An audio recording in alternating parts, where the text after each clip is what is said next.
This is your Monday Night Raw review for Monday, August 8th, 2022. I am the Solomonster. A Monday Night Raw that left us with more questions than answers. Not a bad show. Let me just say that up front. Not a bad show tonight, but a come down from the excitement of last week's shows. Last week really felt like a changing of the guard under Triple H. But there is a similar thread that is forming here. If you watch the end of SmackDown on Friday night, we saw the return of Karrion Kross and Scarlett, former NXT champion Karrion Kross. It was a major cliffhanger. That is how they went off the air on Friday night. Tonight was not as big of a cliffhanger as what they did on Friday, but it was yet another cliffhanger ending. And what Triple H is trying to do is to reel people in and give them a reason to stay tuned into these shows every single week. That is becoming very clear. He is saving these little surprises for the end of the show to keep people guessing and to keep people asking questions. What's going to happen next? I guess I'll have to tune in next week to find out. And to that end, just based on all the comments I'm seeing in the live chat here before I went live, it was a success because all anybody is talking about now is Dexter Lumis. Some people don't know who he is.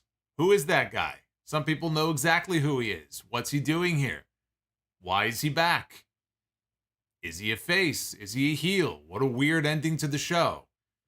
This is an ending that is going to have a lot of people talking. And it appears to be the start of a big storyline on Monday Night Raw that I assume ties in with the car crash that we saw, which was never mentioned. But so you might be wondering, what car crash are you talking about? Was Tammy Sytch released on bail? What's going on here? There was a car crash? Tell me more. We'll get into all that. But I do think that the Dexter Lumis return that we saw at the end of the show is going to tie into some of the stuff that we saw here on Raw tonight. Raw was in Cleveland. We did not get Johnny Gargano.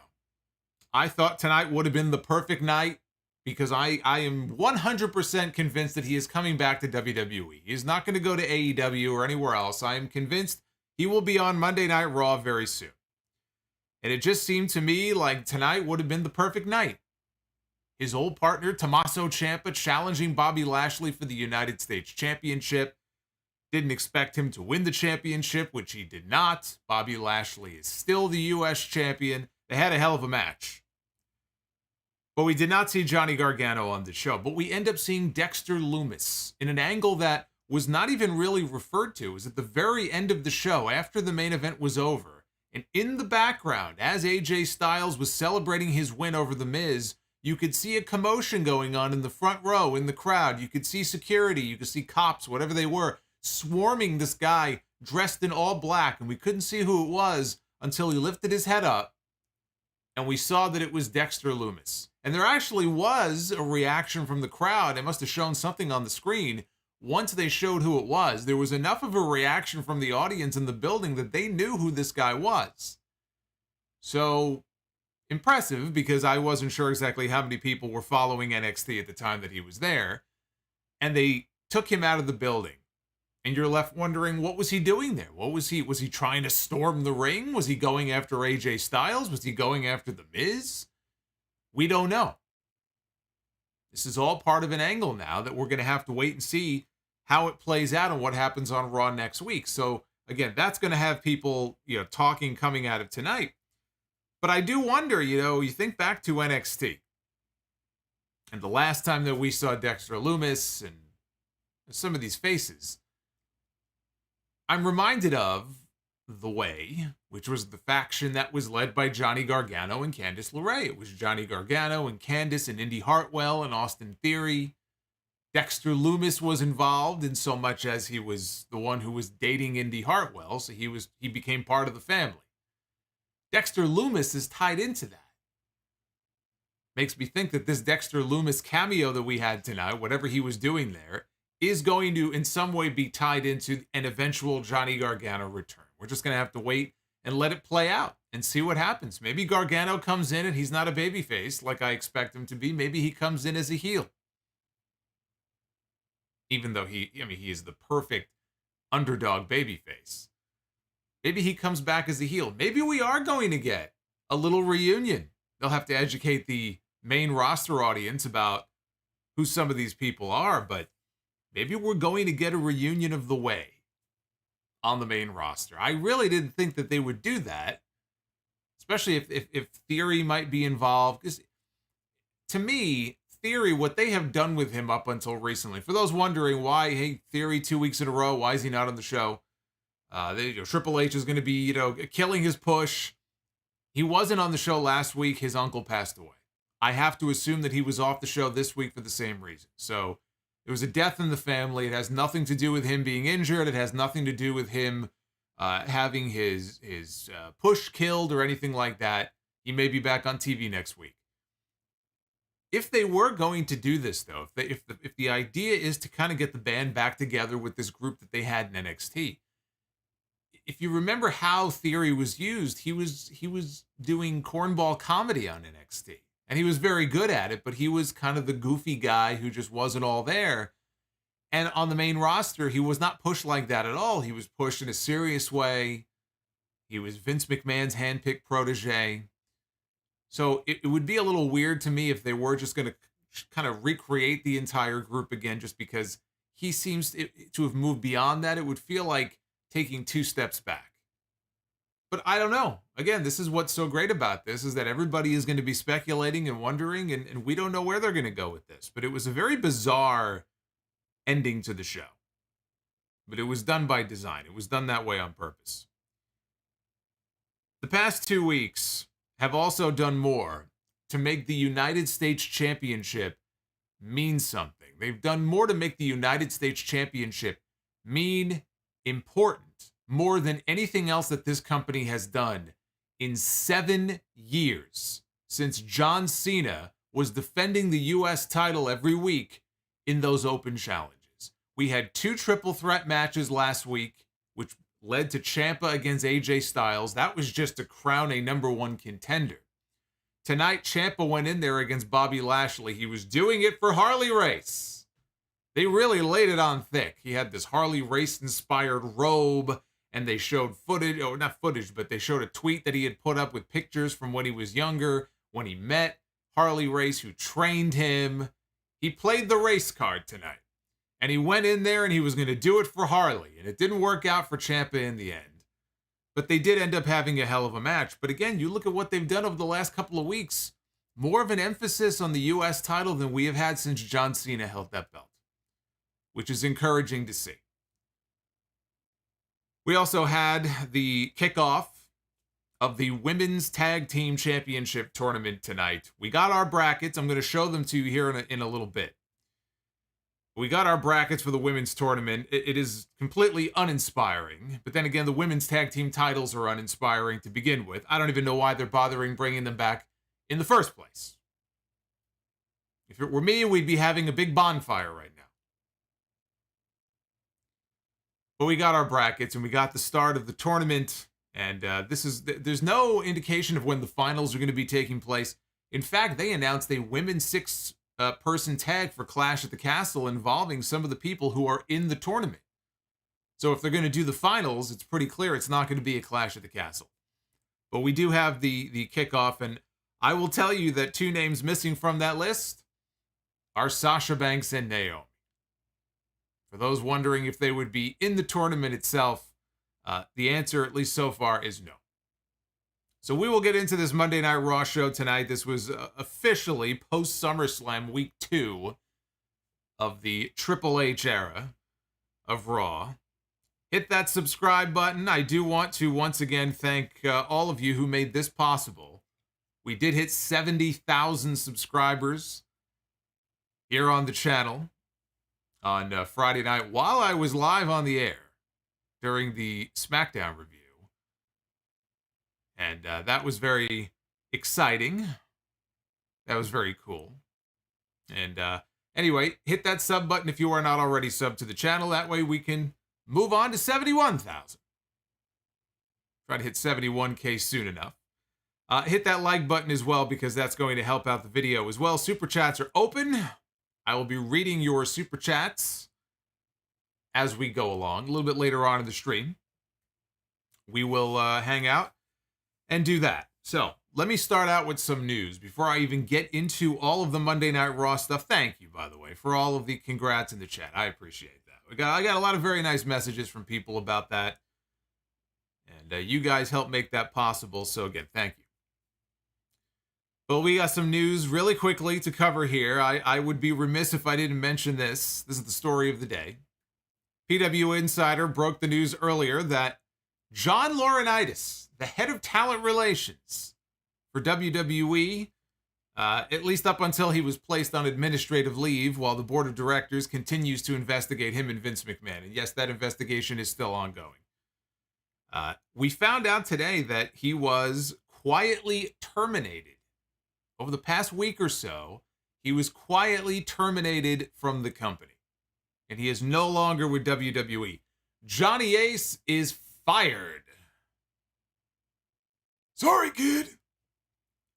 Nothing personal. Just budget cuts, you know? Call back in a year.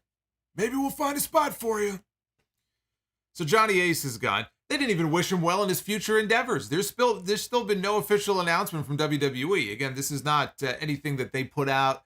They didn't put out any kind of official announcement or press release, but he is gone from the company, and I guess he will not be wished well in his future endeavors. His email, his company cell phone, all of that stuff was disconnected, I think, after he went on administrative leave. But it was made official over the past week. 10 years ago, he was demoted. He was in a position, top position in talent relations, 10 years ago, in fact, 2012. And all of a sudden, he was relegated to a producer position. He was demoted from the head of talent relations to producer. And there was never any explanation given for why. We didn't know why. Up until June, when the first Wall Street Journal story broke, and we found out that not only was Vince McMahon under investigation for the non-disclosure agreements with the various women, but so was Johnny Ace. They found at least one NDA where he was alleged there were, misconduct with the female employee in the company, and it was a hush money agreement for about $1.5 million, and the timeline syncs up. So most likely we now know why he was demoted back then. But then last year he was reinstalled as the head of talent relations. Vince McMahon brought him back in the same position in March of last year, which is where he has been working ever since. So now it's Triple H's job, one of his many jobs. And the Funk Man is gone. They could send his belongings back to him in a hefty bag if he left anything behind in the office. I said this at the time. As soon as the Wall Street Journal story broke, he was done. I said, even if Vince fights tooth and nail and doesn't want to go anywhere, even if they recommend that he step down, the one person, if not Vince himself, the one person who we always knew was going to fall on the sword was going to be Johnny Ace. He's the low-hanging fruit. There was no way he was ever going to survive this, let alone the fact that Vince did go away. That Vince did actually step away. You actually think that Vince McMahon was going to go away, but Johnny Ace was going to continue to skateboard into the office every week? Are you out of your fucking mind? Of course not. He's been a dead man walking ever since that first story came out. This was just to make the whole thing official. And so everybody in the chat, everybody tuned in live, we could all wish farewell to Johnny Ace. We hardly knew ye. Everyone give Johnny Ace a nice good hand gesture in the chat. The dynamic dude. He can ride his skateboard off into the sunset one final time. Monday Night Raw. That's why we're here. Let's talk about this show. Yes, Deputy Dog, the investigation is still ongoing.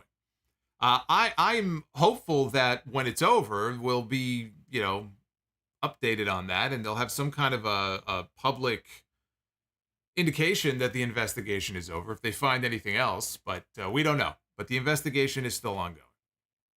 So Monday Night Raw opened with a video package showing Bayley's new group going after Bianca Belair and Alexa Bliss and Asuka last week, and all three women standing up to them. So tonight we kick things off with Bayley, Dakota Kai, and Io Sky coming to the ring. But they also gave us the bracket, as I mentioned before. We did get the brackets for the Women's Tag Team Championship Tournament. Let me throw them up on screen for you. This is the bracket as it currently stands. This is, of course, pre-match that we had tonight. We already know one of the teams that's advanced. But we have Io Sky and Dakota Kai. They took on Tamina and Dana Brooke on the show tonight. Our first 24/7 title sighting, by the way, since Triple H took over. I was very disappointed to see that. We have Alexa Bliss and Asuka, as predicted. They're a team taking on Nikki ASH and Doudrop. Raquel Rodriguez and Aaliyah will be teaming up to take on Xia Li and Shotzi Blackheart. And take a look at this. Natalya and Sonya Deville teaming up to take on the NXT team of Nikita Lyons and Zoe Stark. You can tell the WWE is pretty high on them. Pretty high. Well, I've heard that they're high on Nikita Lyons, but they're high on Zoe Stark as well. Zoe Stark, as we speak, is in line to challenge Mandy Rose at Heatwave next week for the NXT Women's Championship. So they're throwing two NXT names in there. Hopefully they'll at least have some video packages to explain who they are and why people should care if they don't watch NXT. But what's interesting about that graphic there that you just saw, no Sasha Banks and no Naomi, who still, there's been no official word, but the belief is that they are coming back, if they're not already signed, to come back to WWE, that they have agreed in principle to a deal to come back to the company. That is the belief. But they are not going to be in the tournament. I do think that they will be there at the end, though, to at least confront the winners of the tournament, to try to take back the titles that they never lost in storyline, right? They were stripped of the championships. They never lost them. So it would make sense if they're not in the tournament, whoever wins, probably Io and Dakota, would be confronted by Sasha and Naomi, if not that night, then maybe on TV the following week. You build a storyline out of that. That would seem to be the most sensible direction to me. I look at those brackets, and again, I'll put them up here. I look at these brackets. This doesn't look very exciting to me at all. I am not excited about these brackets, and I am not at all excited about them bringing these belts back in the first place. I think they make much better paperweights than they do titles, but I am going to wait and see what Triple H does with them. Triple H is now going to oversee all of this, not Vince McMahon. So I'm going to give him a chance. I'm going to give him a chance to see exactly what he does or how differently he treats these women's tag team titles. But I don't find that bracket to be terribly inspiring. And frankly, I'm surprised if they're putting an NXT team in there. I'm surprised it's not Toxic Attraction. So Bayley said the women's division needs them and asked the idiots in the audience how she is the only one. How am I the only one, she says, who realized that Io Sky is such a lethal weapon? How am I the only one who realizes the benefit of bringing in Dakota Sky? And for a second there, I said, are you kidding me? We have another name change.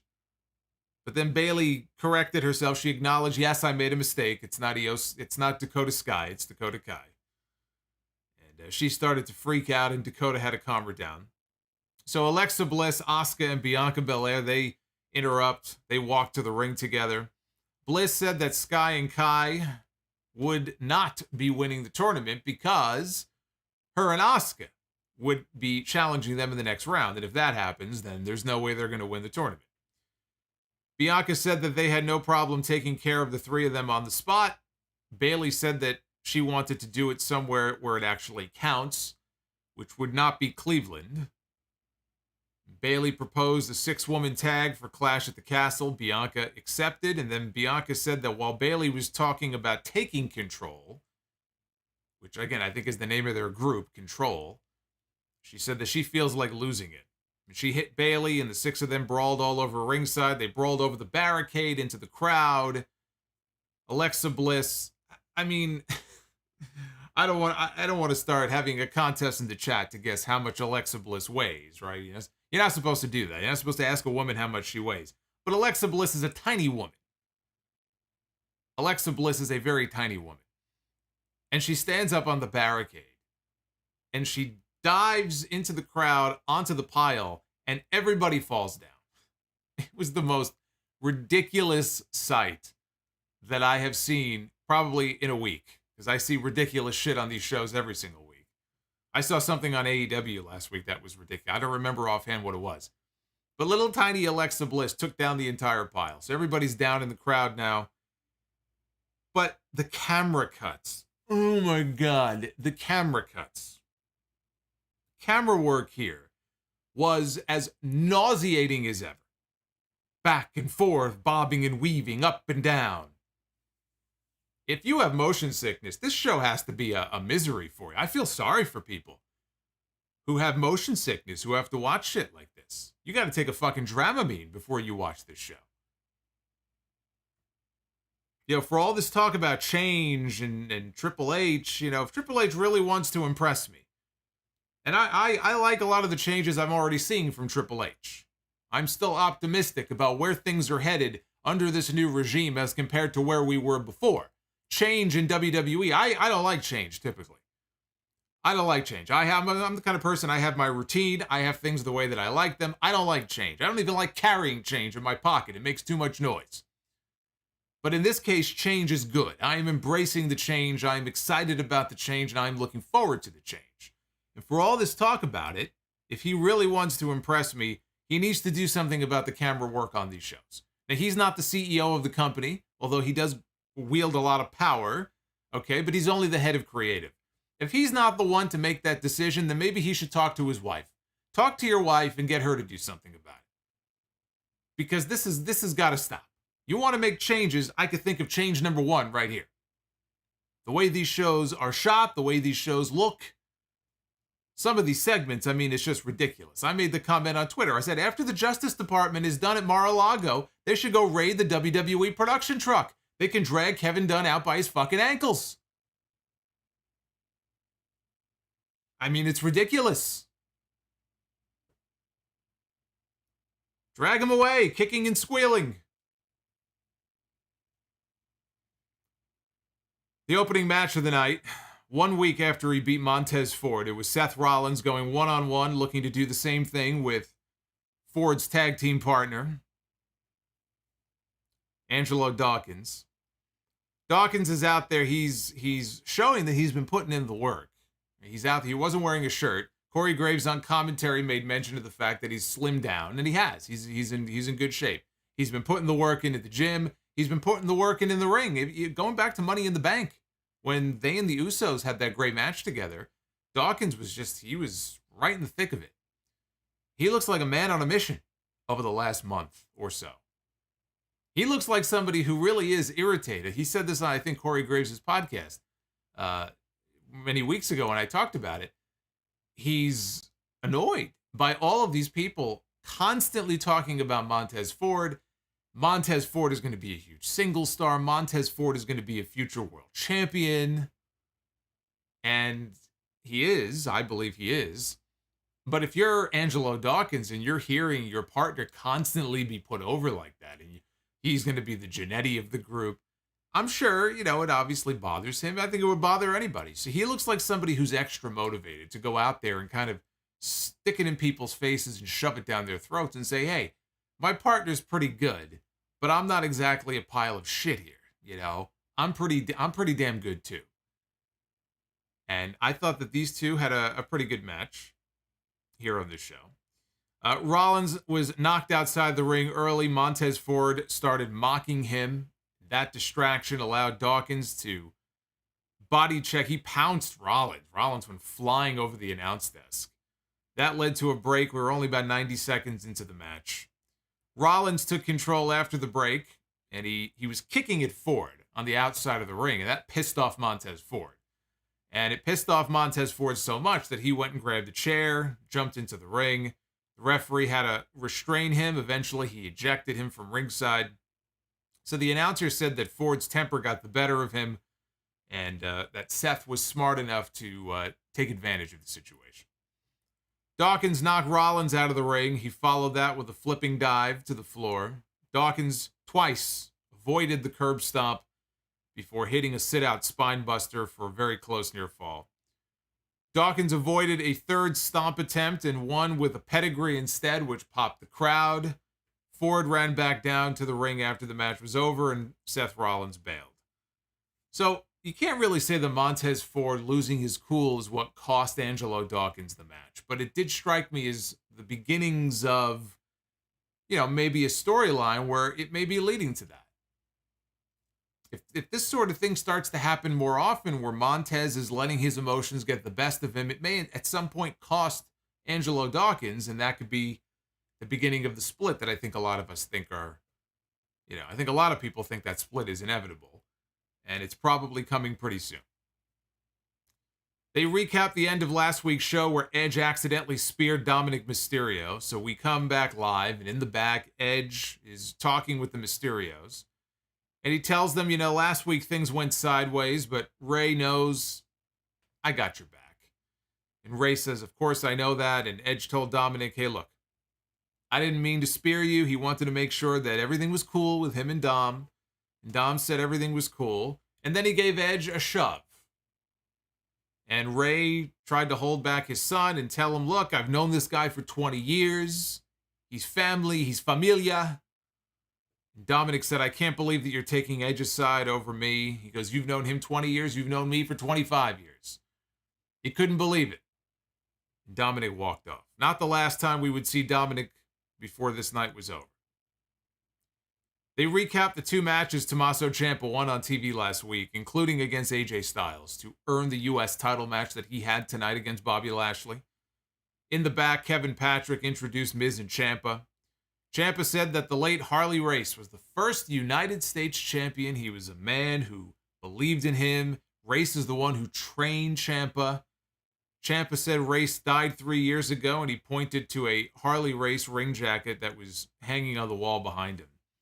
And he dedicated the match tonight to the King, Harley Race. That's what he was when he came to WWE. Everybody had to be gimmicked up back then in WWE. So when Harley Race came, and I love you too, Hog Swag, or Hog Swag in the chat. When Harley Race came to WWE, they gave him the gimmick of the King. He was the King of wrestling, but he couldn't be the King in Memphis. That was the one place in the country he could not be the King, because in Memphis there was only one King. That was Jerry Lawler. Everywhere else he was the King. I like that they acknowledge wrestling history. I feel like they've been doing more of that actually on the shows over the last few weeks, even on commentary. We get some mentions of titles from other promotions, and they were mentioning Harley Race was mentioned on the show tonight nonstop. But there have been other instances of it on the show, and I like that. And in this case, they incorporated it into the story of the match. So I thought that was kind of cool the way they weave that in there. The next segment was actually one of my favorites on the entire show. We had Ezekiel, who was already in the ring. Didn't get an entrance. Ezekiel's in the ring already. Here comes Kevin Owens. First time we've seen Kevin Owens since Triple H took over. Kevin Owens comes to the ring, and he tripped on the ring steps getting into the ring. Oops. Live TV, shit happens. But he must have been really pissed off about it, because he got into the ring, the bell rung, he went right after Ezekiel. He beat the crap out of this guy. Knocks him out of the ring. He follows him out to the floor. Owens gives him an apron powerbomb. Less than a minute into the match, the referee calls for the stoppage. And he's waving for medics and officials to come out from the back. Here comes Adam Pearce with a bunch of referees. Owens gets back in the ring. Adam Pearce and everybody's on the outside EMT show up. They're tending to Ezekiel. Owens is just sort of leaning on the ropes, looking down, laughing, smiling. I thought that this was perfect. This was perfect. It felt like their way of writing off the Ezekiel character, which I'm all in favor of. Meanwhile, they gave Kevin Owens his edge back. This felt like the Kevin Owens that showed up the first time in NXT. Ruthless, just shows up, powerbombing people on the apron. No remorse. It's a side of Kevin Owens that we haven't seen in a very long time. I'd like to see more of that. Finn Balor and Damian Priest, they made their entrance for a promo in the ring ahead of Balor's match with Rey Mysterio. Priest challenged Edge to a match. Raw is going to be in Toronto in 2 weeks. They're going to be at the Scotiabank Arena. That's Edge's hometown. He challenged Edge to a match on Raw in his hometown in 2 weeks. He said Edge hasn't wrestled on Raw in Toronto in over 12 years. Same amount of time that Bret Hart appeared on Raw from 1997 to 2010. Right? They said it was 12 years, roughly. 12 years in between appearances for Bret on Raw. It's been that long since Edge wrestled on Raw in Toronto. So he said that he told Ray, if you still have a set, let's end this. This is what Balor said to Ray. Actually, no, Priest said that to Edge, but Balor was in the ring cutting a promo on Ray. Talked about the hate and the dark and whatever. It's not important what he said. What's important is that when Ray came out, there was no Dominic. He was looking behind him. He was looking in front of him. He was looking on the side of him. No Dominic. Where is Dom? Where did he go? Maybe he went to the treehouse to go hang out here. He had a meltdown like any teenager would, and he's sitting up in the treehouse somewhere in the back of the building. We don't know where he is. So Ray was going to have to start things out all by himself. I figure I actually said this. I said this to a friend during the show. I said he's probably off somewhere. He's probably off somewhere looking for Rhea Ripley, trying to get his ass kicked again. Little did I know. So when Ray started the match, he was all by himself. Balor did have Priest in his corner on the outside of the ring, and he started interfering at will in this match. Balor hit 2 of the 3 amigos, and he mocked Eddie. He dared to mock Eddie Guerrero. He did this terrible shimmy. I'm not even going to try to repeat what he did. Ray got him on that last suplex, though. He kind of reversed it, and he hit the suplex himself.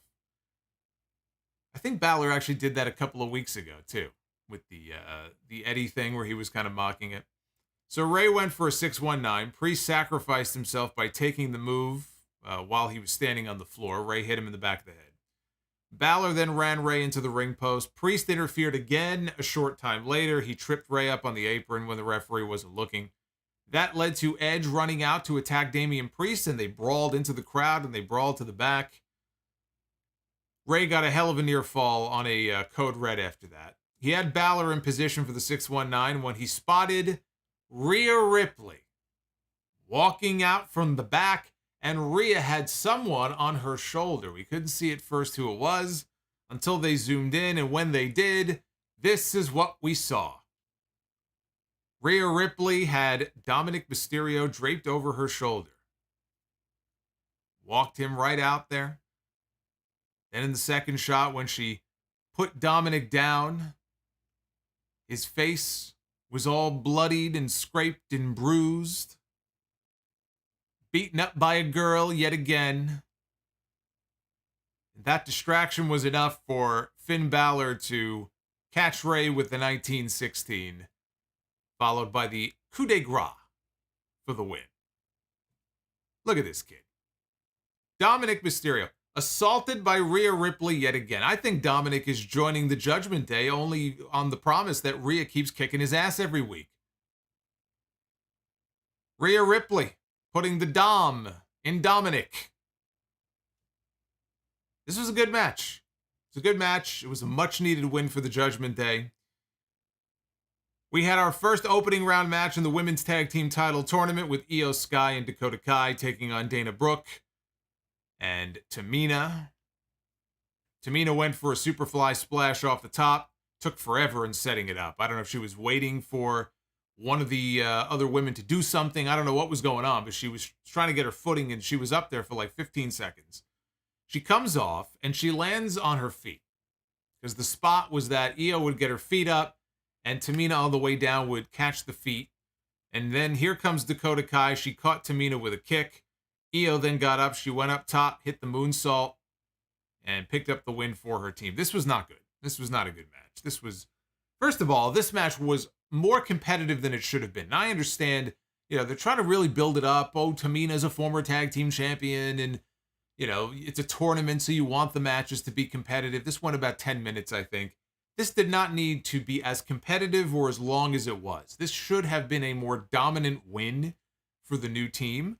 But you're also in the ring with two women who are not exactly the most elite on that women's roster. And so this match, it just wasn't very good. This is the first match, officially, tag team match with these two women together. You want to go out there and have a great showing. This was not the great showing that I think they needed here on the show. But they did get the win. At least they got the win. I think that was a foregone conclusion. So the right team at least got out of this match with a win. Now backstage, we saw Kevin Patrick. He was running up behind Kevin Owens. Like he was racing to catch up with him before he left the building. And he wanted to ask for comment about what he did earlier to Ezekiel. Owens said that unlike Ezekiel, he knows exactly who he is. He said, there are more eyes on this show now than there have been in a very long time, and he thought now was the perfect opportunity to remind everybody that this is the Kevin Owens show. Now, while all of this was going on, I was completely distracted. I actually had to go back and rewatch the segment so I can describe it to you. Because as all of this was going on, in the background, there was a car crash. Now, we didn't see the impact. We just saw that there had been an accident of some kind, and it looked like a car, like a sedan, had crashed into one of the walls in the parking lot. And we can see Dewdrop standing around. I mean, there's a bunch of people standing around. Security people. But Dewdrop is standing there, and Nikki Ash is standing there in her superhero costume, which just looks ridiculous. So they're there. This was never acknowledged. Nobody said anything. Kevin Patrick didn't look and say, oh my God, what happened here? It was like, we're supposed to see it, but they weren't allowed to acknowledge any of it. So people were wondering, was it an actual accident? Which of course it wasn't. I mean, the way it was staged, obviously it was part of the show. They wanted you to see it. They wanted you to be confused and be like, what's going on here? How come nobody is talking about the car accident? Smoke is billowing from the car, and Kevin Patrick is talking to Kevin Owens about Ezekiel here. So that was weird. I mean, look, you can see it for yourself here. This is the accident here. Somebody drove into the wall there, and they're all just kind of standing around. We're supposed to just try to figure it out on our own. What is this? What's going on? I said I was wondering if Tammy Sytch was released on bail. I looked at this and I said, oh no, Tammy is out. What a storyline that would be. She follows them around city to city. This is how she arrives at the building. So this was a very weird segment, but it does tie into, clearly there's a larger angle going on here. And this would not be our last time in this parking lot here on this show tonight. So Bobby Lashley defends the United States Championship against Tommaso Ciampa. Ciampa entered wearing his homage to the old Harley race robe. Wore that to the ring. Lashley speared Ciampa. He had him pinned. Miz, though, grabbed Ciampa's foot, and he placed it on the bottom rope. AJ Styles ran out. He attacked me. He came out of the crowd. He attacked the Miz. They brawled into the crowd. Lashley turned his focus back to Ciampa, who caught him with an inside cradle for 2. Ciampa removed the top turnbuckle pad in one of the corners and got caught with a flatliner. Lashley was setting up for the Hurt Lock when the Miz, who was still trying to get away from AJ, they kind of came back down to ringside. Miz gets into the ring. AJ is in hot pursuit right behind him. It's like these 24/7 things that we used to see were in the middle of a match. They just kind of come through the ring. So they pass through the ring. Lashley is distracted by all of this, right? So they leave. And now Lashley is able to turn his attention back to the match. But the referee's attention is still diverted. He's still paying attention to AJ and Miz trying to get them out of the ring. While the referee is watching that, Ciampa grabs Lashley and he rams him headfirst into that exposed top turnbuckle. And then he rams him shoulder first into the ring post. They had me convinced. They had me convinced that this was going to be a title change right here. After that, he caught Lashley with a running knee strike, had him pinned. Lashley kicked out. This is where this is where the fans were really starting to get into it, because I think a lot of them bought into it also as the finish. But Lashley kicked out. People cheered. Ciampa set up for the fairy tale ending, but Lashley countered out of it. Ciampa caught Lashley in the Gargano escape, which was never acknowledged by that name. It was never identified by name, but Corey Graves did say, sometimes when you're looking for a submission, you have to do it yourself. A not so subtle little nod to DIY. Sometimes you just have to do it yourself. But it didn't work. He did not get the submission with the hold. Lashley fought out of it. Ciampa caught him with the draping DDT that he calls Willow's Bell. That was another great near fall where I thought he had it, but he kicked out. Lashley caught him with a spine buster before putting him in the hurt lock, and Ciampa, he struggled. He didn't tap out right away. He struggled for a little bit. He almost got his foot on the ropes, but Lashley brought him back into the middle, and Ciampa had no choice but to tap out. Lashley retains the U.S. title. This went from good to great in those last few minutes. I really enjoyed the last few minutes of this match. I never thought Lashley should lose the title. I think it would be a mistake to take the championship off him right now. But they managed to keep Ciampa looking strong in defeat. You know, even though there was interference, despite the interference, I thought that Ciampa, you know, he got some very convincing near falls in this match. And when it was over, you know, this was one of the more competitive title matches I think that Lashley has had, if not the most competitive that he's had since winning that championship. So no Johnny Gargano. I was kind of expecting, but then again, I thought the show was going to be headlined with this. When I saw that they were doing this match, what was it, 10 o'clock? Right? It wasn't even at the end of the show. At that point, I figured we're probably not getting Gargano on this show. So we didn't get Johnny Gargano back in his hometown. But I still firmly believe it is only a matter of time before he is not only back in WWE, but he is on the same show with Ciampa. He will be on Monday Night Raw. And I stand by my pitch that when he comes back, the ultimate goal should be to get him and Ciampa back together and reunite DIY and get Ciampa away from The Miz. That is what I would do. Miz and Styles were still fighting at the gorilla position in the back, and so they announced the main event tonight would be AJ Styles against The Miz, no disqualification. We had our first Omos match of the Triple H era.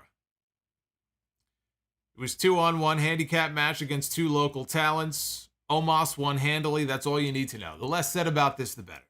As soon as I saw Omos, I said, oh no. Thankfully, it was quick, and we moved on. Although I will say, this is a complete and total waste of MVP. This is not going to lead to anything for Omos. This is not going to go anywhere. All it's doing is wasting MVP, because MVP is a great character on the show. And he could be a great mouthpiece for somebody. The longer he stays with Omos and he doesn't have anybody else that he's working with, it's just a complete and total waste of what MVP brings to the table. Kevin Patrick was in the back interviewing Seth Rollins. He told Rollins that Matt Riddle would have an injury update for us on the show next week. Rollins was pissed. You brought me all the way in here for an interview just to talk about Riddle. He called himself the gatekeeper for this industry. As great as Riddle could be in the ring, he was great at flushing his own potential down the toilet. He says, just ask Dana White. And Rollins thought that Riddle should retire, or he might end up having to Cody Rhodes his ass right out the door. AJ Styles plus Extreme Rules plus pay-per-view plus his complete Metal Rules. I have no idea what that means. I have no idea what that means. But thank you, by the way, to everybody who is joining. We are live here talking about Monday Night Raw, the second full official week post SummerSlam of the Triple H era. We're almost at the point where we get into the confusing stuff at the end of the show. Dolph Ziggler against Chad Gable. This was a shame. And I'll tell you why this is a shame. They did chain wrestling most of the way before Gable hit the Chaos Theory suplex. And I love it. It's such a great move, right? Shout out to Doug Williams. It's such a great move. Gable being a smaller guy, when I've seen him hit that move on bigger guys, I saw him do that to Corbin in NXT many years ago. And it was incredible. And so he hit Ziggler. It's not as impressive with a guy the size of Ziggler, but he hit him with the Chaos Theory. I believe they said that they're now referring to it as the American Automatic. I think that's what they're calling it now. Ziggler dodged a moonsault. He hit a DDT for 2. He fought out of an ankle lock, but he was too hurt to hit a super kick, so Gable powerbombed him. Ziggler slipped out of another ankle lock and then stuffed an angle slam attempt, hit a super kick, and got the pin. See, with Dolph Ziggler now, it only takes one super kick. There are other people in wrestling where it's super kick after super kick after super kick after super kick. It only takes one from Dolph Ziggler to put his guy down. So it was a win for the hometown boy.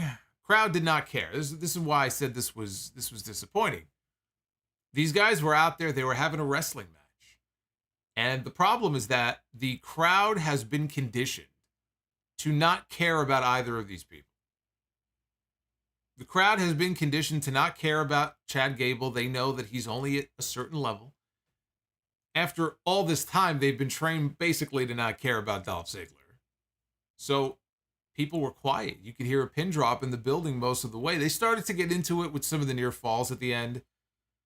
So it did kind of feel like they were starting to win the crowd over towards the end of this, but this ended up falling very flat. But, you know, it felt different.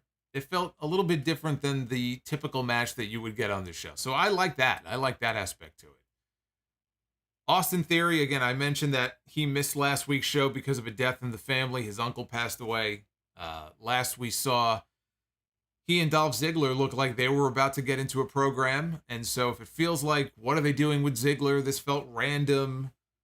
That would be why. I have to assume they're waiting for Theory to come back, and then they'll probably put him and Ziggler back together, unless Triple H just wants to kill that direction and go a totally different way. That would be, you know, why it kind of felt random. You know, what are they doing with Dolph? I think they're waiting for Theory to come back. We go to the back, and Nikki and Doudrop were talking about their match next week. They're going to be wrestling Asuka and Alexa Bliss in the women's tag team title tournament.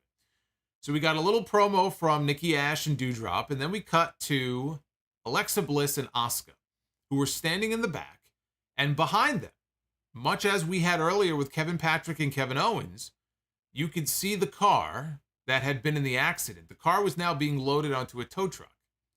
But all the security guards who were standing around, they come running back into the arena.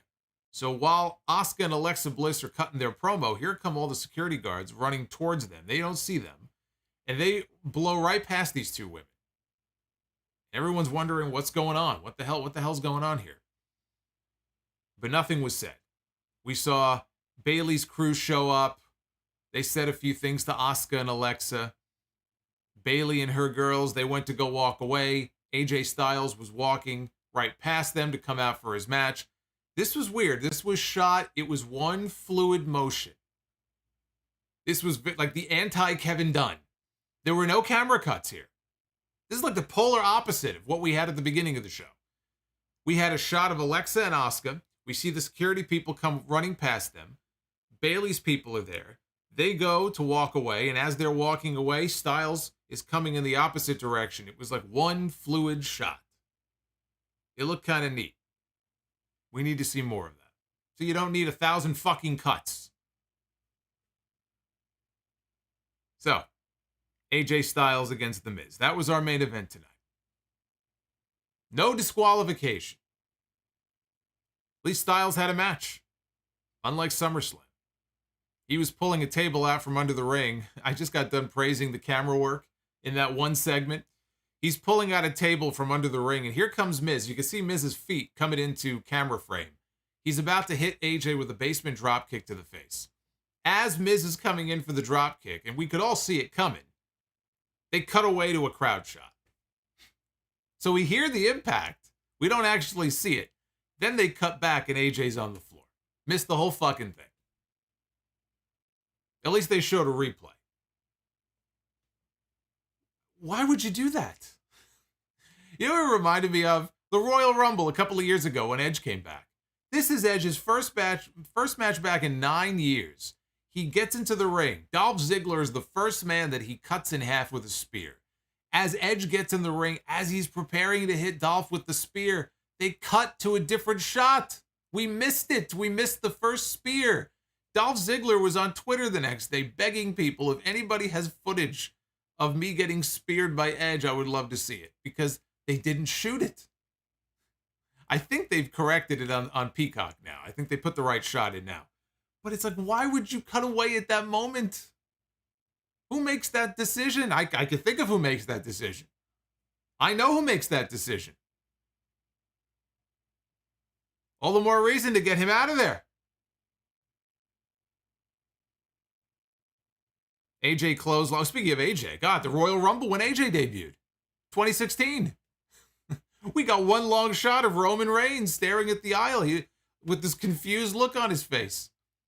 Everybody starts cheering and reacting. We can't see a fucking thing. All we're doing is looking at Roman Reigns when AJ made his debut. Again, who makes these decisions? We know who makes these decisions. Why is he still there? I love how he was trending all day, by the way. John Laurinaitis gets fired, and Kevin Dunn is trending all day on Twitter. Like, literally all day.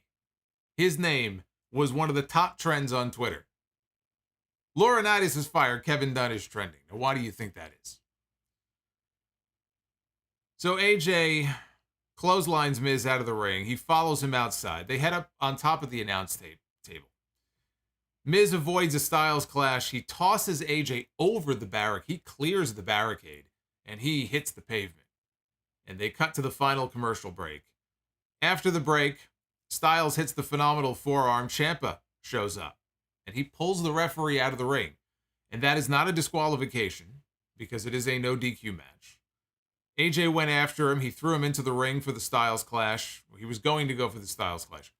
AJ, though, turns around. He sees there's a table that they had set up outside the ring. Ciampa ends up on the apron, and AJ knocked him off, and Ciampa took a bump through the table. Miz snuck up from behind for a roll-up, but AJ kicked out. He set up for the phenomenal forearm. Miz, though, threw a chair. He just tossed this chair right at AJ's head, and it bonked him on the head. AJ fell off the top rope and fell into the ring. Miz hit the skull-crushing finale. He had the match won. Styles kicked out at the last possible second. Miz hit AJ with the kendo stick a few times. Styles kicked him off, though, into a chair that had been wedged in between the ring ropes. And AJ then hit the Styles clash, and he got the win. So AJ is celebrating his win. And we could see right behind him. Now, again, if you have to ask yourself, was that real? Was that real, or was that part of the show? Was that a work, or was that a shoot? Like with the car thing earlier on? If it's in the shot, and they linger on it, and they don't immediately cut away, then you know it's intentional. If there was a car accident in the parking lot, and they happened to pick up part of it, the aftermath of it in the background, they would be in that guy's ear, in the cameraman's ear, telling him to pivot to the left or pivot to the right. In this case, they don't show when there's a fan incident or a fan tries to jump over the barricade. You know they never show that. The fact that they were lingering and you could see what was going on in the background, then, of course, you know, once AJ Styles acknowledged it by looking over and being like, what's going on, then you knew. But, of course, if it's shown on TV and they linger on it, then yes, it is part of the show. So there's a commotion in the front row. Security cops, they're swarming this person dressed in all black. We can't see who it is. And finally, he lifts his head up, and we see that it's Dexter Lumis, who was released many months ago. There were so many releases. I don't even know if he was released this year or last year. I think he was released last year. But he was cut from NXT. He was somebody who had been pushed for a while, was over with the crowd, and then they I don't know if they got bored or what, but he really wasn't being focused on anymore. He started losing a lot of matches, but a very one-dimensional character. You know, when they did the wedding with him and Indy Hartwell, which was very entertaining. I saw Killer Cross on Twitter after Lumis made his appearance at the end of Raw. Cross just posted like an axe emoji. Because if you remember that part of the wedding ceremony, I think it might have been the part where they said, speak now or forever hold your peace. He pulled open his jacket. He had like a fucking meat cleaver on the inside. And everybody was very quiet at that point. But I was hopeful after he said, I do, he spoke his first words, he would start talking more and they could actually have him cut promos. But we never heard anything from him again. He was just a fucking mute. That's only going to get you so far. You got to be able to talk. So it'll be interesting to see how different his character may be on the main roster. Is he going to still be around as a mute and not say anything? And occasionally give a thumbs up or a thumbs down. And because I don't think a one-dimensional character like that is going to work out in the long run. But I do think that he's got something. He certainly, I wouldn't have fired him. It's another one of those cuts that was kind of head-scratching to me at the time that it happened. Not as much as a Karrion Kross or a Bray Wyatt or somebody like that. But does he deserve an opportunity? Absolutely. I know that he's been in touch with Triple H and Shawn Michaels a lot over these past several months. They were very instrumental in his career in NXT. He's kept in touch with them. I would imagine that he had some sense that the door might be open for him to come back. And now, once Vince McMahon went away and Triple H came in, the door swung wide open. Because Dexter Lumis is one of Triple H's guys. Triple H was pushing him. In fact, you could probably trace the death of his push back to the launch of 2.0. It was probably around the time that Triple H had his heart attack, his heart issues, that the Dexter Lumis push really kind of fizzled out. But he's a Triple H guy. So like Cross, I'm happy to see him getting a second opportunity. 2 weeks in a row, back-to-back shows, we have Triple H guys who were cast away, who were fired, brought back to the company, and put in a prime position at the very end of the show. Cross and Scarlett close out SmackDown. Dexter Lumis closes out Raw. It was brief. He didn't do anything. But there he was. And he got taken away by security. We have no idea what he was doing there. People watching the show might not even know who he is. They probably didn't even see his face. They never zoomed in on him. It was just meant to play out the way it did to get you wondering and to get you talking and to get you tuned in next week. And the reason that this is smart of Triple H to be doing this, and Vince McMahon, when he was running the show, they would do the occasional cliffhanger, right? You can't necessarily do them every single week. But even when Vince McMahon would do it, I always say, oh, it's smart. This is smart. Do something that's going to get people to want to tune in the following week. It's a smart device to use, especially now, because a month from now, the NFL is back, and they're going to be up against Monday Night Football, and they're going to get shellacked. They do every year, but you want to try to minimize the shellacking, right? There's nothing you can do about it. The football season is going to start. It's going to go for a few months. So you have to find interesting ways to keep the audience engaged and wanting to tune in. You're not going to be able to do this every single week. Triple H is eventually going to run out of NXT cuts, people who have been released, to bring back. It's like Tony Khan. Tony Khan brought in CM Punk, and he brought in Bryan Danielson, and he brought in Adam Cole, and he brought in Malachi Black. All of these people. Eventually, you run out of people. And now you just have to work with what you have and make your product interesting and engaging. Triple H is just getting his feet wet, right? He's still like a newborn trying to crawl. Eventually you walk, right? You got to crawl before you walk. That's where Triple H is right now. But I like the fact that he's giving these people a new lease on life. They didn't deserve the fate that they were dealt last time. Now they're getting a second chance. What are they going to do with Dexter Lumis? I have to assume this ties in some way with the car crash stuff. Was he the one driving the car? Was he in such a rush to get to the building that he just, came driving in and he crashed and he was trying to make his way to the ring and they caught him just in the nick of time? What was he trying to do? Was he going after AJ? Was he going after Miz? Who was he going after? What was he planning on doing? Did he have a weapon on him? We don't know. We'll have to wait till next week to tune in and find out. So I like that. I like that aspect of it. It was a very weird ending to the show, but I think it was very smart. And I have to think it ties into the car stuff. I have to think that it probably ties in with Gargano.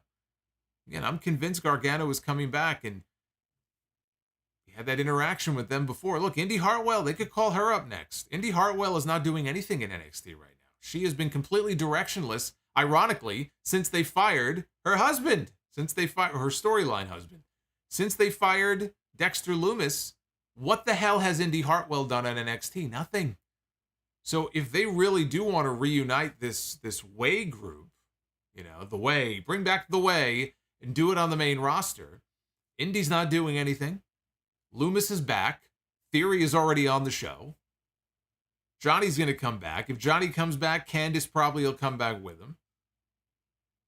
All of a sudden, the band is back together. I didn't think they would do it, but I'll tell you what. There's a real chance that they could reunite that group on Monday Night Raw. They were very entertaining together in NXT. If they wanted to give it a go on Raw, it would freshen things up a little bit. I think it would be it could be entertaining, but you know, again, Theory, he's just a completely different character now from what he was before. I question whether or not he would really have any involvement in that. But that's how they went off the air. More questions than answers. That highlights the first 2 weeks of the Triple H regime so far. Not as exciting as the shows from last week, but not a bad show either. You give this show a 68% thumbs up rating tonight. I think that's a little softer than last week, but still a positive score. 24% of you give this show a thumbs in the middle, and 7.6% give this show a thumbs down. You can vote at Solomonster on Twitter. That is the place to go for that. Get into your super chats here. See what you guys are talking about. What do you think of this angle? What do you think of Dexter Lumis being back? What do you think of Triple H's changes so far? How do you feel about the changes so far on Monday Night Raw? I want to hear. Dexter was doing the indies. Dexter was doing indie. But yes, Dexter was doing the indies, so was Karrion Kross. In fact, from what I understand, he might be trying to fulfill most of his independent obligations, because he was all booked up. You know, he had a lot of appearances coming up. So yeah, all these guys, you got to work. What are they going to do? Sit at home and do nothing? They have to go work. So yeah, they've been doing indies. They've been doing indies for a while. Shinakuma, thank you for the $5. Where are we at? 333 likes. Let's try to get that number up. Let's try to hit 400. Off Leather Wings, $4.99. I know you don't watch Being the Elite, but they are teasing something with the Bucks, Hangman, Omega, and Ibushi walking into a room. Is Kota Ibushi featured in those videos? I didn't think he was having any interaction with them. I didn't know he was doing anything at the moment. I know he's hurt. Lakers Pats 1. WWE should have done the trial of Vince McMahon like Eric Bischoff. Vince McMahon is basically getting the Chris Benoit treatment. Now, maybe not quite that extreme, but they are avoiding any mention of him. They have removed him even from their internal roster, and he is kind of persona non grata right now, at least until this investigation is complete. Who would have thought that McMahon would be Benoit from his own company? But that's where we are. Food Hive, $9.99. WWE fans really think that the what chant is cool. Like they see a promo and collectively say, hey guys, gather around, let's try and hijack this and ruin this promo for everyone. Damn you, Steve Austin. I agree. Joseph Brooks, how do you think Lashley's U.S. title run is going, and can you see him getting a third world title in the not-so-distant future? I don't know about the not-so-distant future. I think he absolutely should get another shot as the world champion, this time maybe as a babyface. I think his U.S. title run so far is going good. I think the last 2 weeks have really helped elevate that championship, the importance and the value of that title. I think he's the perfect person to carry that title right now. And is Omos Kali 2.0 or Giant Gonzalez 2.0?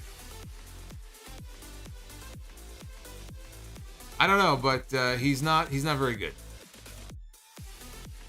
Samoan Fan 101, I saw the Kurt Angle A&E documentary. Great stuff. By the way, it seems WWE finally released the Lex Luger documentary. Will you review it on Sunday?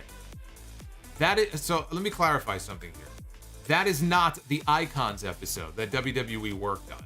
Lex even commented and said it's very similar, but it is not the Icons documentary. They are still holding that hostage. It is sitting in a vault somewhere. I don't know why. I don't know if it'll ever be released. That fucking thing is going to end up being like Batgirl. Nobody will ever see it. Only at least they didn't spend $90 million to make the thing. This is different.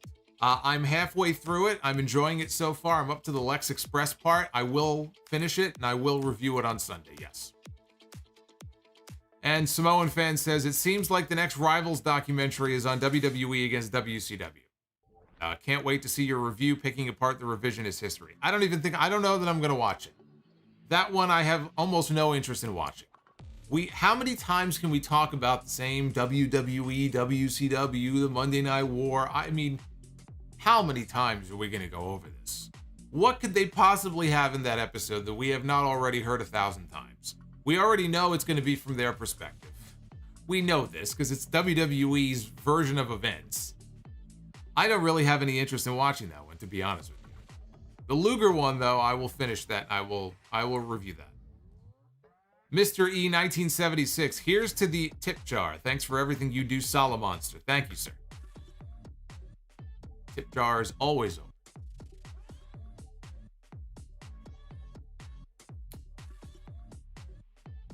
Chapstick 77 looked like a Vince-style show tonight.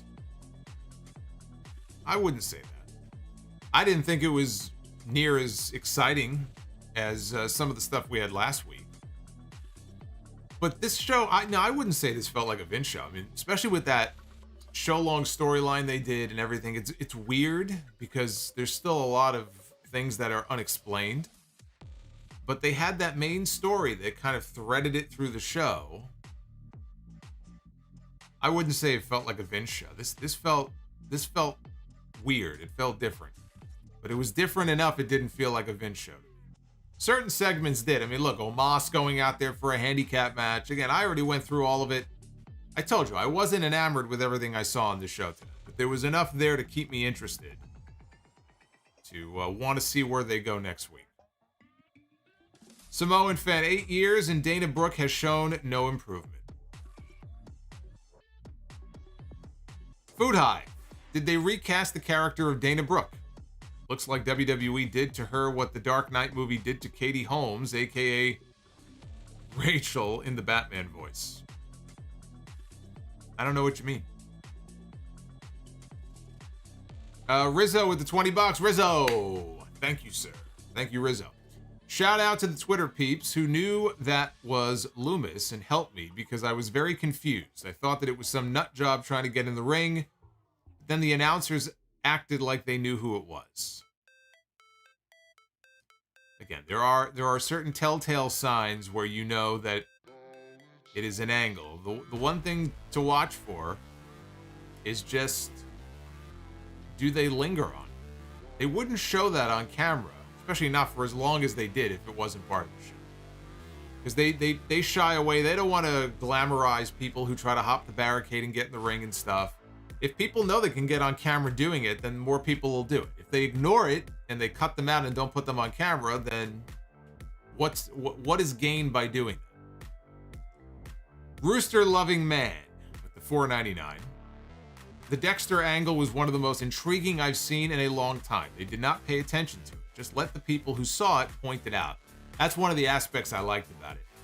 WWE is not very good, typically, at being subtle about things. Subtlety is not their specialty. They beat you over the head with everything, and then they'll show you 3 replays in case you forgot. When you have an angle like this, where things are playing out in the background and they're not drawing attention to it, but you can see what's going on, and you're like, hey, wait a minute, look, hey, guys, what's going on over here? Like, you let the viewer observe it and let the viewer figure it out. Eventually, the puzzle pieces will fall into place. But it's best when they don't beat you over the head with what's going on. Samoan Fan says, okay, night. This show needed some Minoru Suzuki. Bobby's World. Even when Bayley messes up, she is still great. Samoan fan, Ciampa played the race card. Is he secretly black? No. He played the Harley race card. That's the race card that he played. Clapstick, dynamic dudes are all elite. Calling it now. Samoan fan, Dakota Sky is a porn actress who died last year. I thought that name sounded familiar. Dakota Scorpio. Dr. Scorpio. KO sent Ezekiel back to creator wrestler mode. That's exactly where he sent him back to. He sent that fucking call right back to creator wrestler mode. Rizzo with the 10 spot. Dom is a lucky man. I gladly would get beaten up by Rhea. King Bling Blah, what do you think Vince is doing with his time?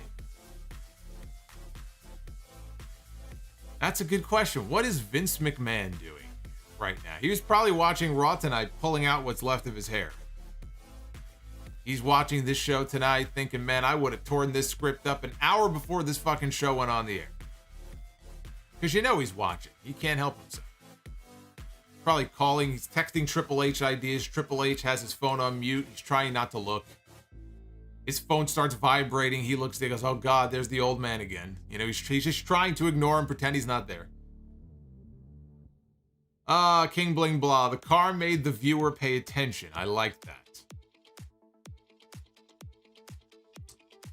that. T-Mac with the $5 super chat. Angelo Dawkins would make a great mid-card. Hopefully he does not get buried. He has the potential to have a prominent spot on the mid-card. Yeah, I mean, look, I don't think it's a case where he's going to get buried. I just don't think he'll be ascending to the same heights as Montez Ford. Montez Ford's potential is limitless. Angelo Dawkins, I don't see him going as far as Montez Ford. That doesn't mean that Angelo Dawkins can't be a productive member of the WWE roster. Triple H is not going to suddenly bury him and start beating him every week on TV. Again, Street Profits, 2 Triple H guys. I think he'll try to do right by them.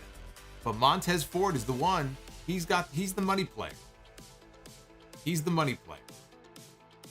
Not Angelo Dawkins. Chief Running Wolf. It's only a matter of time before Vince McMahon, John Laurinaitis, Bruce Pritchard, and Kevin Dunn are all playing bingo together at a retirement home. Well, the question is Vince sitting there with the headset on? Is Pritchard sitting next to him? Where's Kevin Dunn? Gotta have the same setup.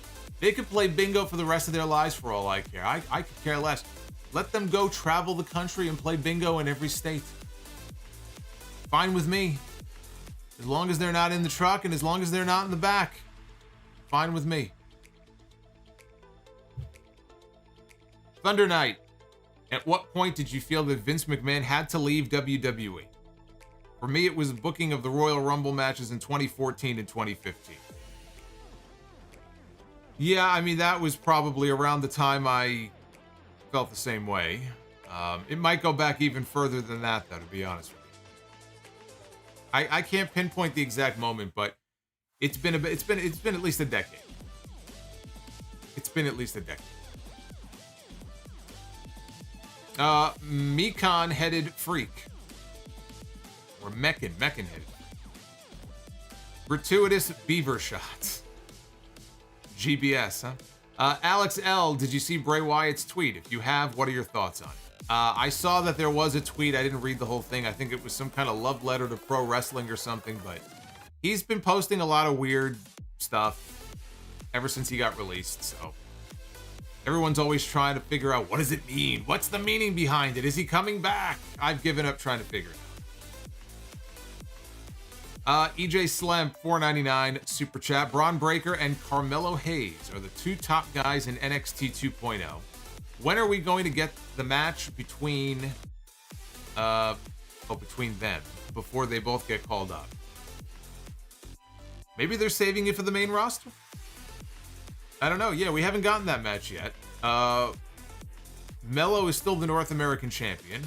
Unless they're going to unify the titles, it wouldn't make much sense to feud them now. He has to lose that belt first. He may get called up before then.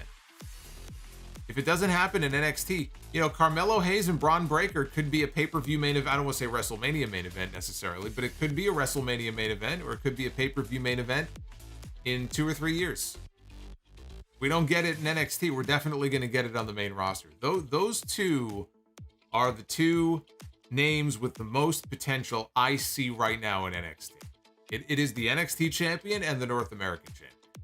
There's a lot of talented people down there, from Solo Sikoa, Grayson Waller's got talent, Von Wagner. They're a big fan of Von Wagner. But they have them, they have the Creed brothers. I mean, there's a lot of different people down there, but it's Breaker and Hayes. Those are the two. So if we don't get that feud in NXT, we'll definitely get it on the main roster. And Wano Campo, I am sick, but cheers to 70,000. You wannabe Pockets. How many times do I have to tell you? Pockets is a wannabe me. He's the one who didn't show up on the Jericho Cruise that time, not me. I was there. I was waiting for him. He was nowhere to be found. So, but Juan, I'm sorry you're not feeling well. Feel better. Hopefully it's nothing serious. Thank you for the love on the 70K. I know you are one of the 70K. Rizzo with the 10 spot. I was and still am a big Wyatt fan, but you are right. His cryptic tweets are annoying. Either blank or get off the pot.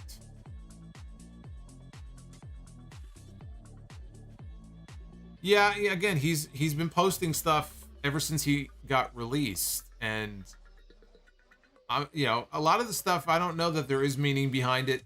Some of it maybe there is. He's got a very creative mind. We saw that from his previous run in the company. But at some point, you just have to stop putting in so much effort to try to decipher what he's trying to say and just wait and see where he turns up. I expect him back in WWE. I thought it would be in June, and June came and went without. Triple H wasn't in Power in June. Triple H, right? Very fond of the Wyatt family. The Wyatt family were down at NXT, you know, dominating and doing their thing while Triple H was running the show down there. I'm sure he is very fond of Bray Wyatt. He's probably very fond of all those guys.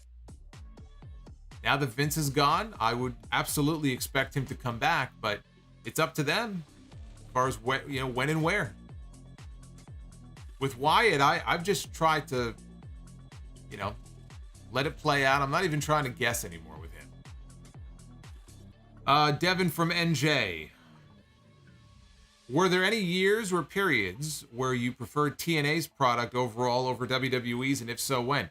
You know what? Yes, there was. I want to say that it was around either 2012 or 2013. There was a period of time when I was reviewing Impact, and it might have been around the time Bobby Roode was champion, or he was doing the Dirty Heels thing with Austin Aries, but there was a period of time where I actually was enjoying Impact more than I was enjoying Raw.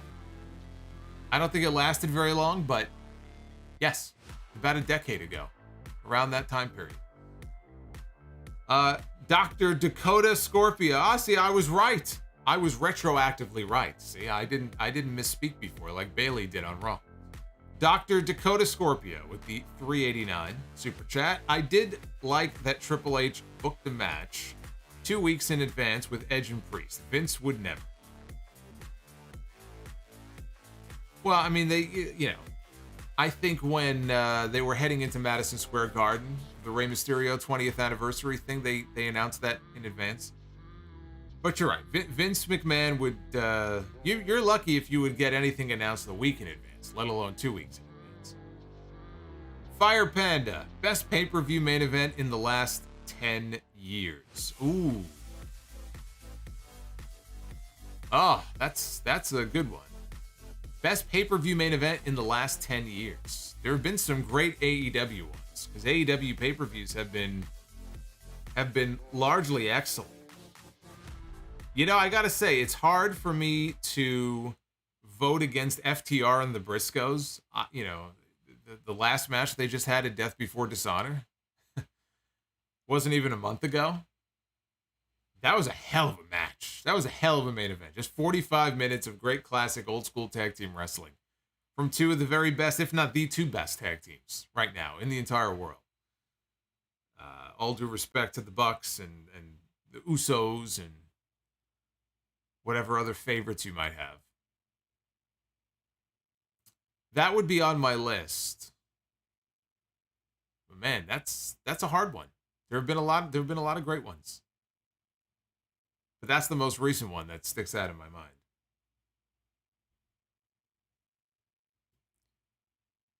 Okada, Omega. Yeah, you know what? You're probably right. Going back 10 years, I probably would have to. I mean, that second Okada Omega match is one of the greatest matches I've ever seen. Was that Dominion, I think. That might have been Dominion. Yeah, it might be that one. It might be the second Okada Omega match. Fire Panda, Roman versus Taker. LOL. Yeah, no. It was not Roman Reigns against The Undertaker. Sasha and Charlotte, that was not the main event. If that was the main event of Brooklyn, the takeover in Brooklyn, I might actually go with that one. I was there live for that match, and the atmosphere was incredible. So I would probably go with that one. Or that one, it would be way up on my list. I can't go with that one, though, because it wasn't the main event.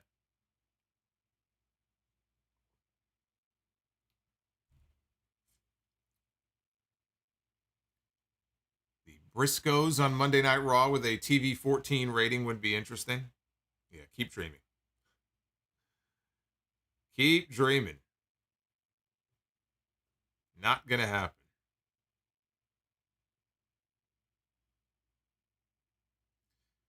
Cole and Gargano, if you want to count NXT, well, that opens up a whole other list. Cole and Gargano at TakeOver New York, which I think is the greatest NXT match of all time. NXT Championship match, anyway. Gargano and Andrade at TakeOver Philly. I mean, that's one of my favorites. There's been so many good ones. It's hard to choose. It's hard to isolate it down to just one. Winter's Paw. Who do you hate more, Johnny Ace or Spencer Strider? Was he one of the local guys against Omos? Wasn't it Spencer something on Raw tonight? I didn't get their names. I don't hate. I only have love. I have love in my heart. Just because I want him gone and I don't want to ever see him as long as I live, I have no interest in seeing him on my TV or hearing about him again. Doesn't mean I hate him. It just means I don't want to hear about him and I don't want to see him. He could just disappear and go away. EJ Slamp, other than Montreal, what are some other famous shoot screw jobs? I know Montreal, Richter versus Moolah, and that is it. There's older ones if you go back that are decades old. I mean, there's the famous story about Bruno and Buddy Rogers. Yeah, we could do things the easy way or we could do things the hard way. I mean, there have been stories of older, screw jobs, promoters have pulled and stuff. I mean, it goes back decades. It's not anything new. It's not like Montreal was the first time. Thomas Rondon or Rondone. I like Rondone. $5 super chat. I was hoping for Gargano tonight. That would have been great. These 2 weeks have been a breath of fresh air. Great work that you do for us solo. I'm happy to have you aboard. Thank you, Thomas. Fire Panda gets the disgusted Brandy Rhodes super chat. Other than Shawn Michaels making a mockery of Hogan and Hogan's entire career, what is the biggest that does not work for me, brother moment in wrestling? That don't work for me, brother? I mean, if you look at the consequences of this one comment, you could argue Shawn Michaels telling Bret Hart, who allegedly said to Shawn, look, I just want you to know I'm willing to drop the belt to you and do business, and you don't have to feel like your safety is an issue or anything. And Shawn said, I appreciate you saying that, but I just need you to know that I'm not willing to do the same for you, brother. And then you see what it led to. I'd say that's pretty high up on the list.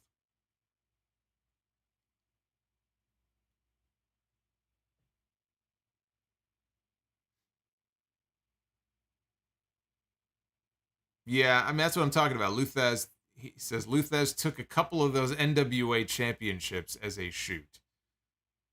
Yeah, those old school guys, you don't want to mess around with them. The shooters, the old school shooters.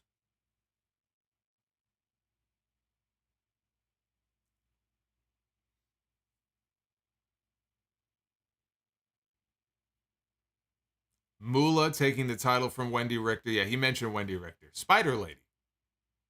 Spider Lady.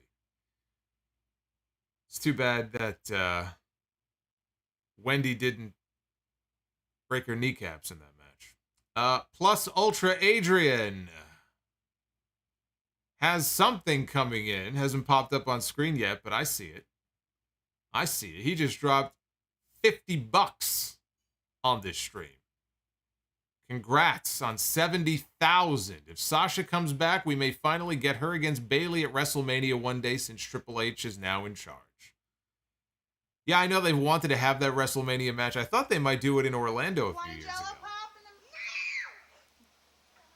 Oh, there's Bratty Solomonster.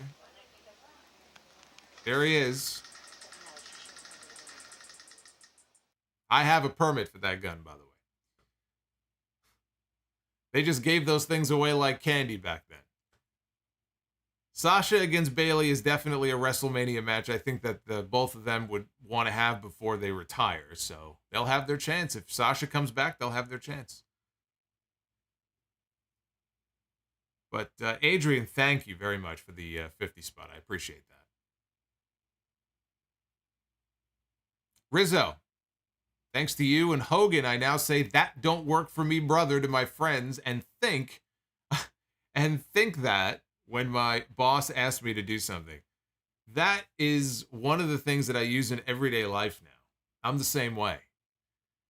I don't necessarily say it all the time, but like you, I think it in certain situations. I'm always thinking like, that don't work for me, brother. It doesn't have to have anything to do with wrestling. You can just apply it to anything. Anything you don't want to do, any decision that you decide, nope, I'm not doing it. It's just, that don't work for me, brother.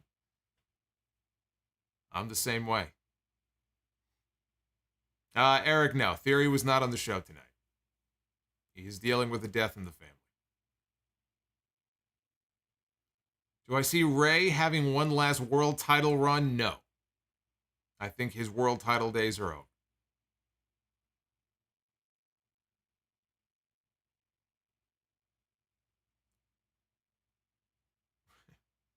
Ray wants another world title run. You know what? That don't work for me, brother. But you know what does work for me? I'll tell you what works for me. Be the Booker. That's what works for me. Let's go to it right now. Let's go to Be the Booker. Ladies and gentlemen, let's get this done. It is now time to Be the Booker. Speaking of Sasha Banks, there she is right now on our screen. Samoan fan with a $2 super chat. Did I see Miz's t-shirt about his balls? Yes, I saw it 2 weeks ago. He's been wearing it now for weeks, talking about his balls, his tiny balls. I don't care about Miz's balls.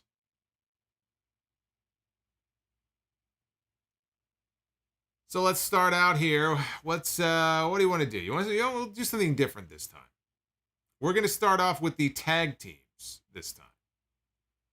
How about we do that? We'll start out with the tag teams and Be the Booker. We'll do it in reverse. And get those likes up. We're almost at 400. We had like 1,800 in here when I looked before. And we only have 382 likes. I don't know. I don't know what else I can do. I don't know what else I could do to convince you people. You do whatever you want to do. We begin with the Powers of Pain. No, that's the Faces of Fear. Not the Powers of Pain. Meng and the Barbarian from WCW. The Faces of Fear. Two men, especially that man on the left. Two men that you do not want to mess around with. Managed by Jimmy Hart. The Faces of Fear. Stepping into the ring to take on the Mexicools.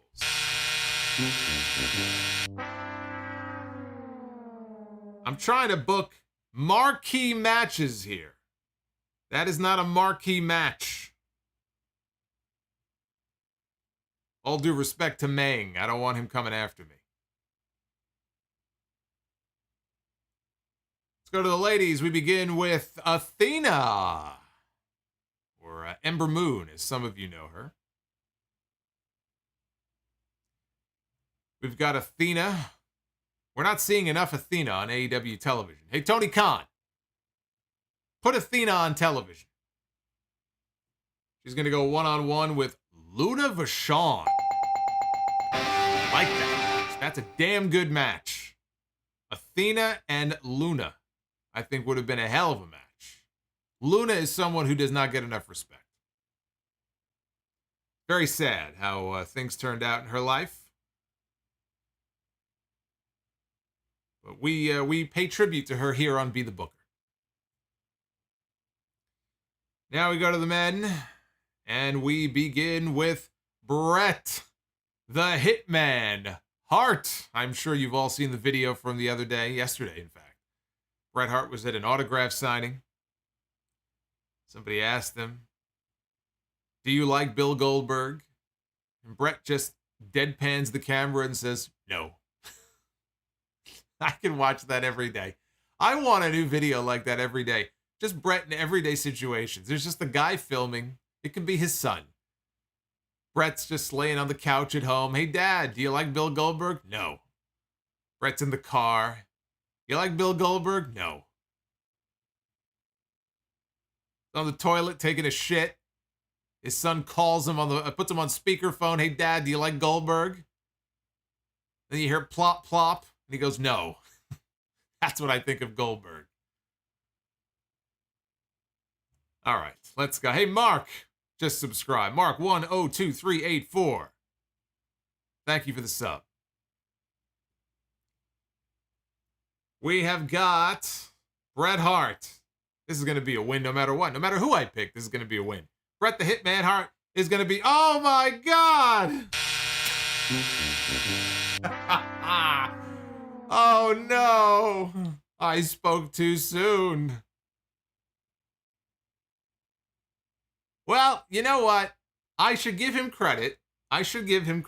Because anybody can be carried to a great match. Even I can be carried to a great match. It takes a great wrestler to carry you to a great match. I think that Bret could carry JD to a decent match.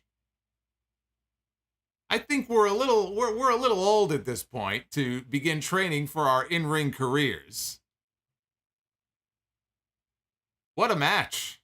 Bret the Hitman Hart against JD from New York. I'm sorry, I had to hit the buzzer on that one, though. I had to hit the buzzer on that. See, that's one of those matches that you just don't think of. I told you never know who's gonna pop up and be the booker. There's a lot of people in Be the Booker. I'm floating around in there somewhere. But even if it landed on me, I probably would have had to have hit the buzzer because it would have been an awful match. I would have been one of Bret's worst opponents. You never know what you're gonna get in Be the Booker. That's what makes it so much fun. Hey James, thank you for the sub. I think we might be beyond 70,100. Now we got to go to 70,200, and eventually we'll hit 71K. So thank you. Welcome to the channel. Let's pick up with your super chats here. Will, thank you for the sub. Samoan fan 101. Mike is picking JD in the match. Interesting.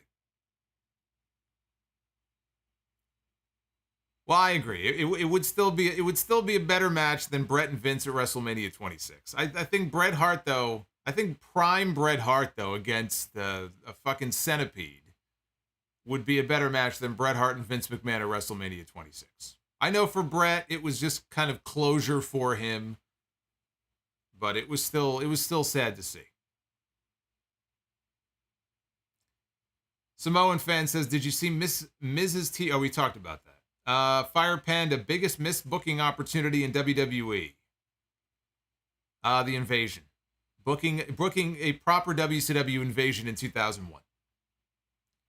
Winter's Paw, Braves pitcher yesterday who said the Mets were lucky. Well, I mean, that's just, what a sore loser says. Look, if I'm on the Braves, I would be upset too. You just got your asses whipped by the Mets. You got one win. At least you got one because our pitcher caught his spike on the mound, but still, you got to win, right? At least you got one. Come on. You got to just take it like a man. Take it like a man. All you Braves fans, chop on, right? Chop on. Come on, Braves. Chop on. Isn't that their thing? Chop on. Come on. Naif Al-Safar, thank you for the $3.99. EJ Slemp, how much better would Kurt Angle versus Kurt Angle be than Undertaker versus Undertaker from SummerSlam 94? It'd be a hell of a lot better. Dr. Dakota Scorpio, since it's Brett, automatic 3-star classic. I think Brett would have made that work. He would have made that work.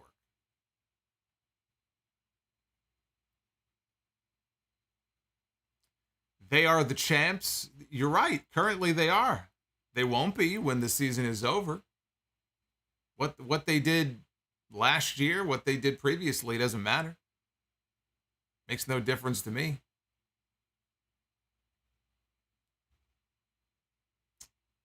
Shop on. Shop on. Oh, my goodness. My. How many 5-star matches did Brett have? Well, I mean, look, the star system, it's obviously a subjective thing. But when I look back at his body of work, what I would consider to be 5 stars on my scale, the Wembley match would be 5 stars. I think the WrestleMania 10 match would be 5 stars. The cage match with him and Owen would be 5 stars. The WrestleMania 13 match with Austin would be 5 stars. The Survivor Series match with Austin. See, I don't know if I'd go 5 stars on that, but some people would. Some people like that match more than the WrestleMania 13 match, which I disagree on. But some people might say the Survivor Series match in Madison Square Garden would also be a 5-star match. Brett and Perfect from SummerSlam. See, I don't think... Yeah, it's tough, because I like their King of the Ring match more. Their King of the Ring match to me is 5 stars. Like, I fucking love that match. So, I mean, he's got at least half a dozen off the top of my head that I could think of. I mean, there's half a dozen right there. Boots. Thank you for the $2. Thank you, Boots.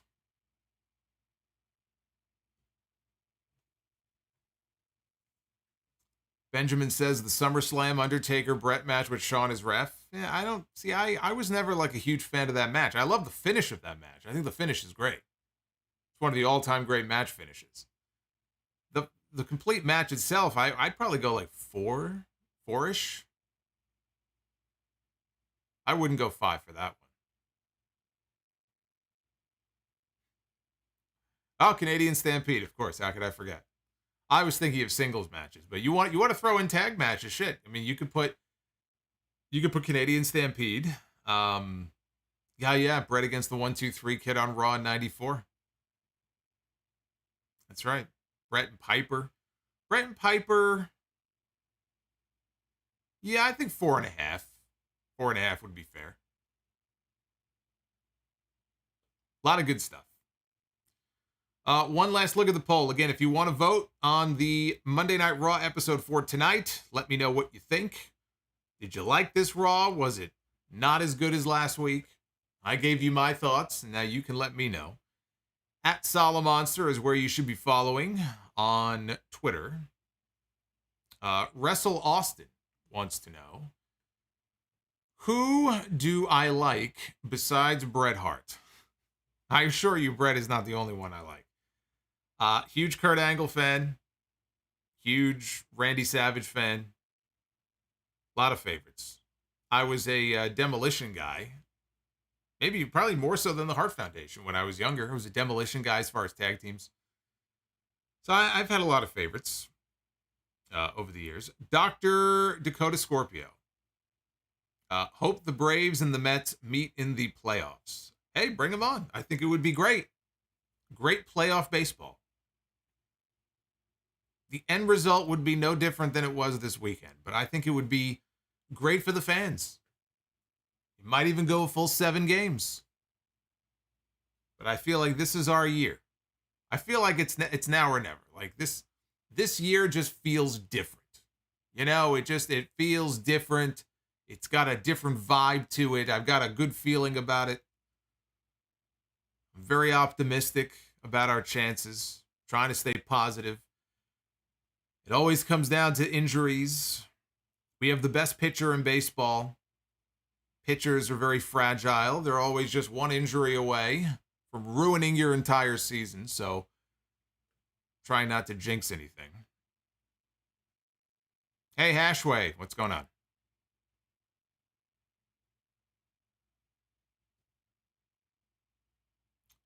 Do I own or collect any wrestling figures? I don't collect them anymore. But yeah, I own some.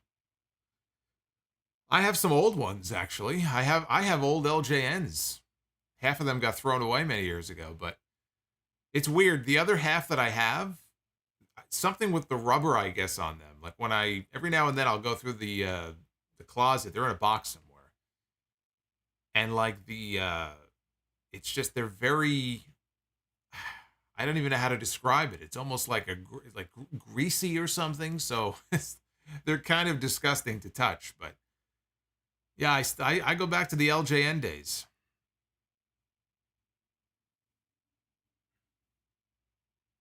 I got the Andre LJN with the blue trunks where he had the clown hair. I got Vince McMahon's LJN.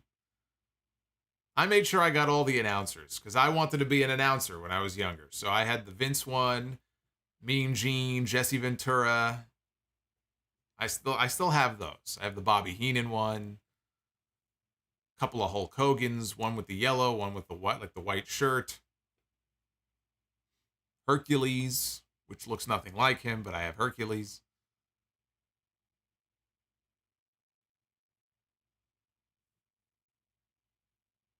Dr. Dakota says, Braves sweep the Mets and good night. Well, yeah, I mean, if you're going to be sleeping in your dreams, they might sweep the Mets. You can certainly dream, right? You can certainly dream about that all you want to. Dreams and reality, though, are two different things. Yeah, Jesse's was, I think Jesse's was in ring gear, but I know I have his. But I definitely have Vince and Mean Gene. Oh, I have Macho Man, and I have Elizabeth. Elizabeth, she's wearing a purple outfit with a gold skirt that has some Velcro on it, and you can rip the skirt off. I used to do that all the time when I was young. I would always rip her skirt off. It was very weird. But I still have, I think she's in there too. She's in there somewhere. I'm trying to think now of who else Brutus Beefcake. I was very upset when I realized that half of them got thrown away.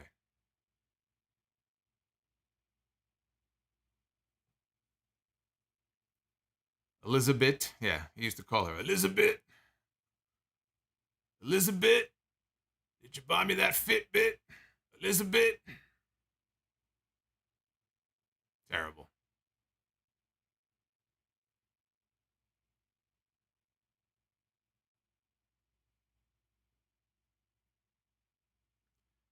All right, I think I am through all of your messages. Hey, the Bassmaster, the Bassmaster in the chat. I'm doing very well. Thank you for asking. Just wanted to know how I was doing. That's a very nice comment. But I've gotten through all of your messages. I appreciate all the super chat support. Super thanks are open. It's always open too. After the stream's over in the comments section, you could always leave a super thanks if you'd want to. All I ask of you though is to hit that like button on this video because it will help get the video in the recommendeds, in the suggested videos column. So definitely go ahead and do that. And again, thank you for the 70K. It was a very nice surprised to be able to hit that mark last week. Samoan fan, I am not going to answer that, but I did read that, and I do thank you. I do thank you for that super chat. And Turtlehead, do you want a popsicle? In fact, I might go have one now as my post-stream snack before I go to... What time is it? It's kind of late, but I think I might go have one right now. I'm going to be live on Wednesday night for Dynamite. Chris Jericho and Jon Moxley for the interim AEW World Championship. That's coming up on Wednesday. We have SmackDown on Friday. We'll see the fallout from Karrion Kross and Scarlett coming back to the company. Where do they fit into this Clash at the Castle picture with Roman Reigns and Drew McIntyre? We'll find out on Friday. If you missed it, episode 768 of the podcast went up yesterday. Some good stuff in there, including the Kurt Angle biography review. I did put that on the YouTube channel. I wanted to make sure I pushed that out too, because I had some thoughts on that. I love that biography. I think that's the best one they've done yet for all the A&E stuff. But there is some stuff I'm not clipping. So if you want it, you got to download the audio show. So go ahead and do that. All right. Have a good one, guys. Thank you for choosing me for your Raw recap, and hit that like button. I will see you on Wednesday night for Dynamite.